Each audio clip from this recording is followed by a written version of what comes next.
So our points are dry, the glue's dried to the point that, they're nice and secure, they're not going to go anywhere. And they're secure enough for us to mount our IP, the Cobalt IP digital point motors. Now these are the two motors that I'm going to actually mount, and you'll notice that I've taken the centering off, and they're both thrown the same way. So this is the one that I use to mark my holes and everything else. It's a dead motor, so I just use it for mounting things, so that's alright. So remember to mount the right one. So with this here, what we want is both motors to work in unison. So, rather have them straight, both thrown. So the idea being that we need to figure out which way we're going to mount them. Now if you can imagine from underneath, we can either mount them on this side of that throw bar, or we can mount them on that side of the throw bar, like that. Picturing that from underneath, of course, they will go that way. So what we have to do is, if we want to throw, this is in the thrown position at the moment, not the straight. So if we want to throw that switch, we need to mount them on this side of the throw bar, so it forces it over that way. If we have it on that side, the thrown switch will be continuous or straight. So we've got to mount it that way, which means this one here has to be mounted on the inside. So they go on the inside, so they work in unison. They will both have the same address, so that way when we switch it in our controllers and we switch points number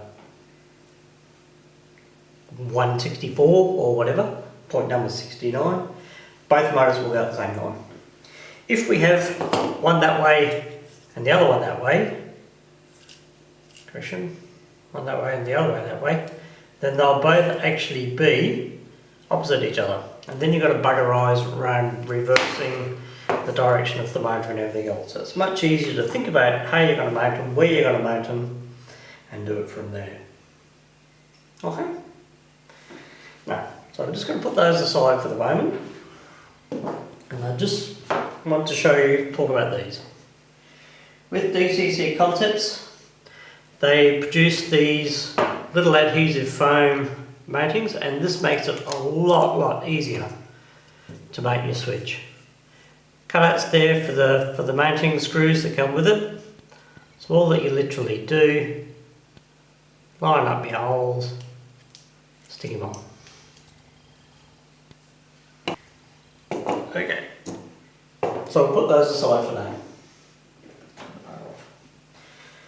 Okay, what we want when we're mounting these motors is, poke him down through the hole, is we want it to move in the direction of the point. No point mounting your motor like that because your point's not going to go anywhere. So at risk of sounding stupid, we want it equal like that. Now, everybody says it's easier to mount them with your switch blades in the middle, rather than off to one side or the other side. At the end of the day, I don't know if it really matters whether one's easier than the other. I use this one to drill holes and everything else, so therefore I'm going to mount it with them in the middle. Now you can pop little things down the middle of each blade, and if you haven't taken the spring out, that's what you're going to have to do. Because I've taken the spring out, I'm going to get my motor 90 degrees to where I want it. With the Sharpie, I'm just going to mark the 4 holes where I need to drill.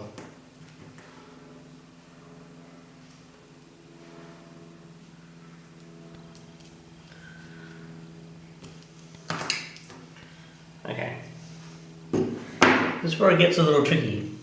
That's my hole, that's my hole, that's my hole there, and in there. Those are the 4 holes I'm going to drill. I'm going to drill them through from this side. Why, I hear you ask, when the point's going to be on the other side.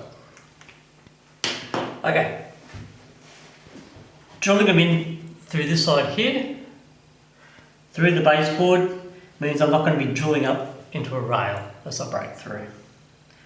So it's a good thing. I'm not going to break the point as I go into the extent of drilling it in.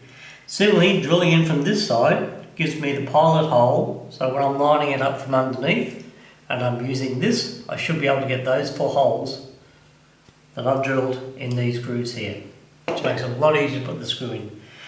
With MDF you can screw directly into it, but that is harder and a lot more labour intensive. So what we're going to do is we're going to grab our drill and drill bit and we'll drill those 4 pilot holes. So we're going to check that our drill bit is smaller than the actual overall size. There. We'll pop that in.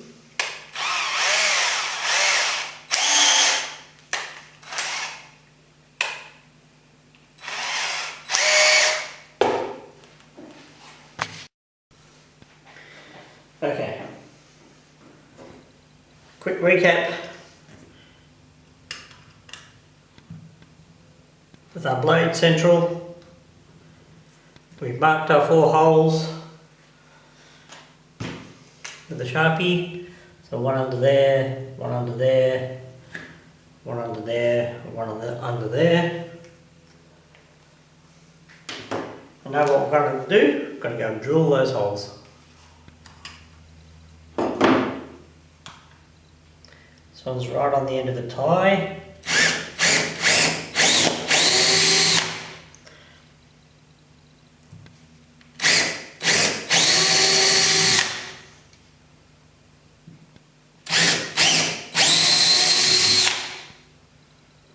I'm just going to be careful.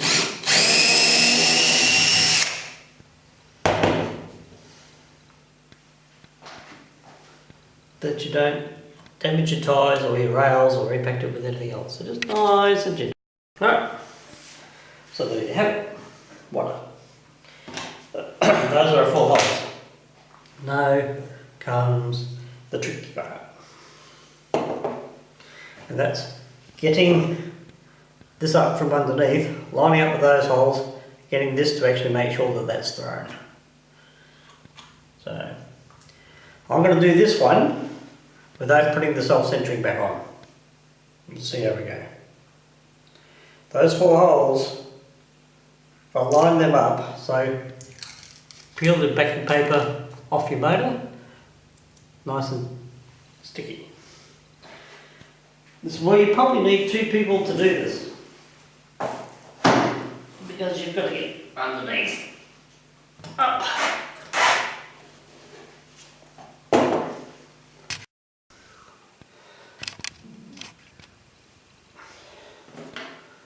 I have a trick. I'm going to use some clamps. So these I can lock onto the spike once it's up there, and it will just stop it from falling backwards. So, working from underneath the baseboard, we get our motor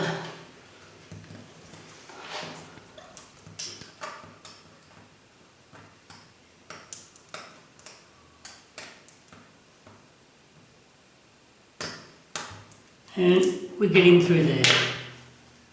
Now, put a clamp on there and that'll stop him from falling. So you can see that coming up. Now, with that adhesive pad underneath, it's suspended by this, I'm going to push him up and I'm going to stick it so I can see the 4 holes through there, and then we should be right. So I'll do that and then I'll show you. So I'm going to bring my all the way over and I'll just do that now.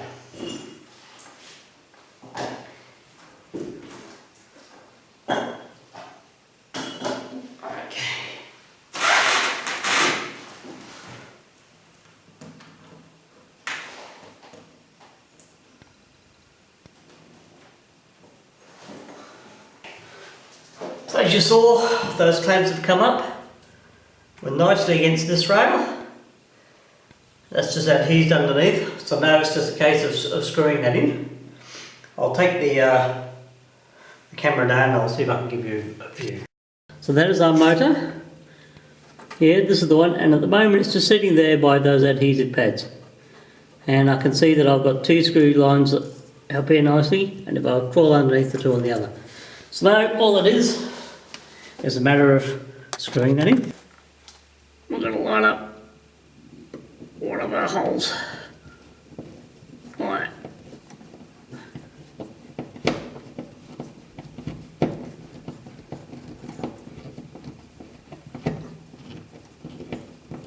Screw him in. Don't over tighten them. That's why I prefer doing it by hand.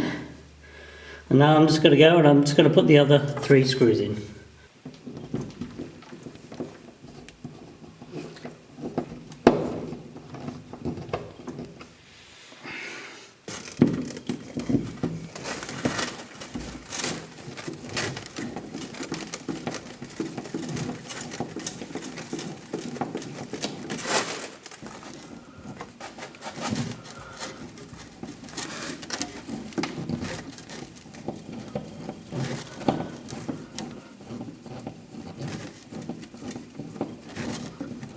Okay, and just want them tightened up, just to put a little bit of compression on that foam.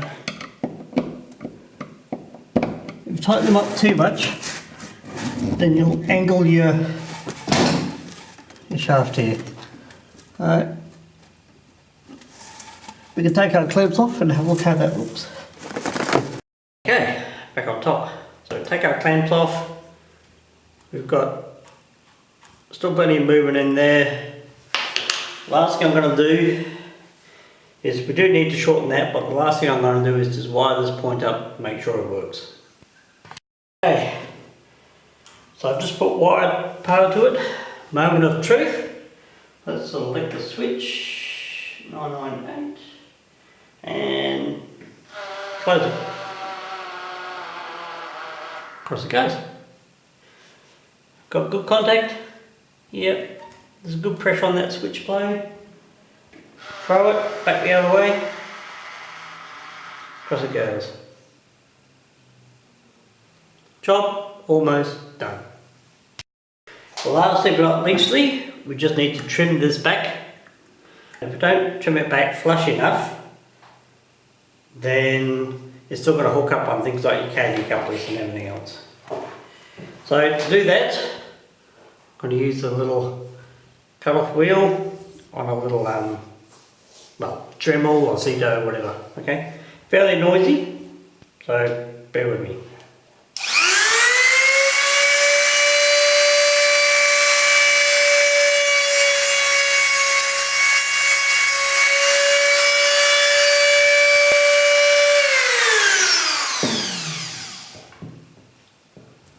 That's the section that I've cut off.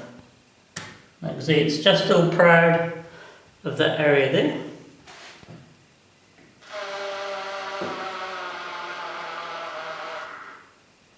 Switch still works. So what we'll do is we'll go put motor number 2 in. Just recapping, this is my dummy motor, doesn't work. Set neutral, point blades neutral with you. Get it nice and level and in the middle.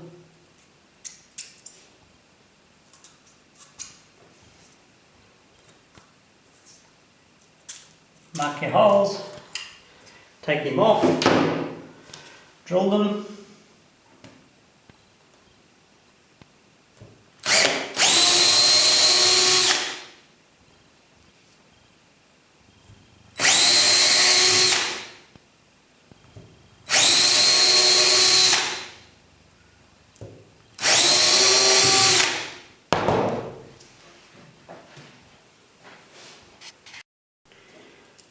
Fit your pump.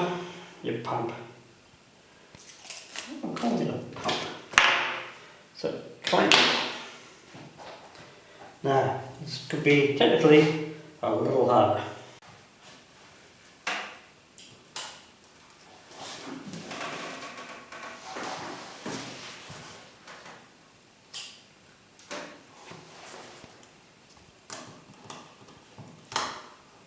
Okay, we're through. This is where 2 people come in handy, but clamp that off, go underneath, we'll line those holes up.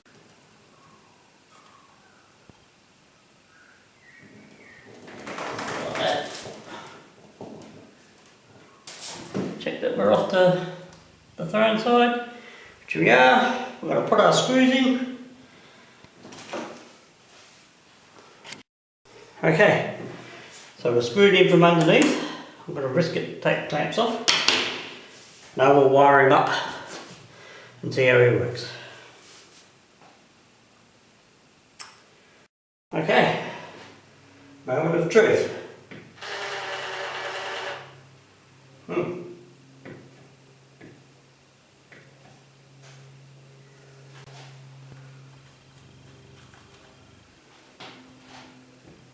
I'll say we've lost power. So, moment of truth. Switch.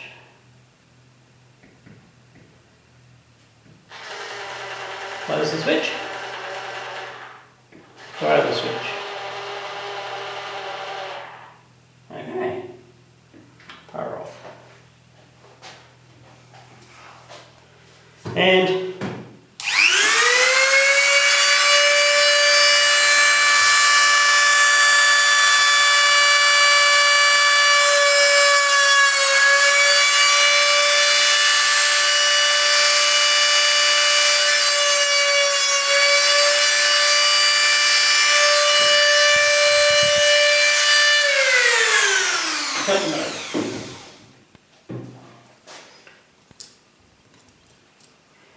I'll possibly lift that one a little long.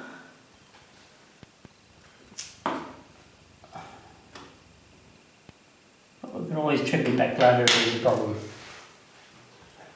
Okay, so all that's left now is to wire both of these up, give them the same address, and then check that they work as a unit. Okay, let's do that. Okay, so there you have it. Installation with the Cobalt IP digital switch motor. Linked together, both give them address 104. Let's hit the button and see both work at the same time. There we go, both closed. Both thrown. So there we have it. Installation, 2 Electrofrogs and 2 switch point motors. Linked together so that you'll have no derailments. You can link them with push buttons. That will be for another day. So there you have it. I hope that helped. Clarified a few things with the IP digital. One last thing to do, and that's to wire up into the 3rd hole. So to wire up into this hole here, the blue wire from the frog, and check our polarities. Okay, so a little bit more work to do. Later on, we'll look at these 2 points again. Okay, thank you for your time. Please like, subscribe, comments, let me know what you think. Let me know if you've got any better ideas. And good modelling. Happy modelling. Bye.